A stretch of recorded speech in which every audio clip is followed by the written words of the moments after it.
Tracey, you were just sharing with me the other day about do, dump or delegate. Do you just want to walk the guys through what that is and why that's been important for you? That's been important for me because it's kept me sane. It's kept me from running away.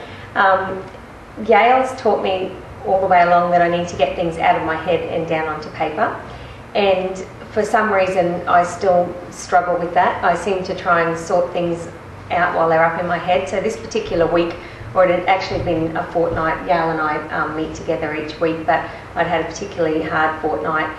There was a gazillion things going on in my head, and I was just basically at meltdown. We sat down, Yale said, "So how's your week been?" And our meeting started with me bawling my eyes out, which has happened a few times.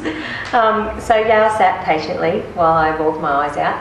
And then basically we just went through, he said, "So what are all these things?" And as I spoke them out, he wrote them down, and then simply went, "Okay, well what we're going to do is we're going to do dump or delegate like we've always done." And at the end of it, I had no jobs to do. They all got delegated. All I had to do was type it all in an email and send it off to people, which was fabulous. So I said to Yale, he has an amazing gift for bringing light into the darkness, which is, I felt like I was in a very dark place.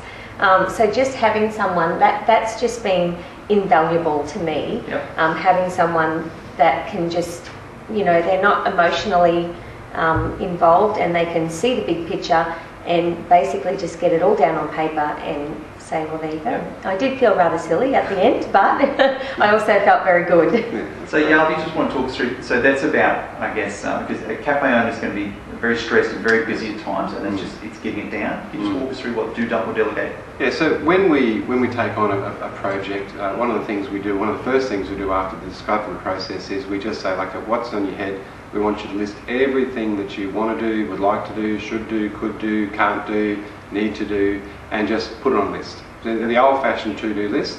And we just have a fairly simple procedure, which is just, you know, we do it, we delegate it, and we dump it.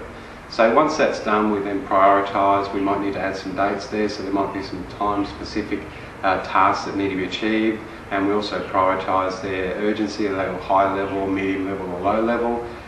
Anything that's low level, the first thing we do is, you know, we're going to delegate or dump it, and that's a quick decision, you know, straight away. Delegate or dump it, delegate who's doing it, give it to them, set a time frame to it, and just, you know, check within that time frame. Dump it, it's gone. Yep. And the biggest thing is when it's in your head, it's pressure. So we go through and we can't find that solution because we have so many ideas running in our head, so many tasks we need to achieve, and unless you're a particular type of brain, accountants can be like this, where they can sort of just, you know, nail it out. But most of us aren't like that, so it becomes a jumbled mess. So what we do is we just, you know, start to list it down and just follow that principle, what do, delegate or dump. And if it is a do, which is, you know, only you can do, I still ask the question is, okay, well, if this is something that you can only do, but you do it often, then we need to find someone to train someone that becomes their task. So even that then becomes something which you delegate down the track. Yeah, absolutely. Simple process. Okay.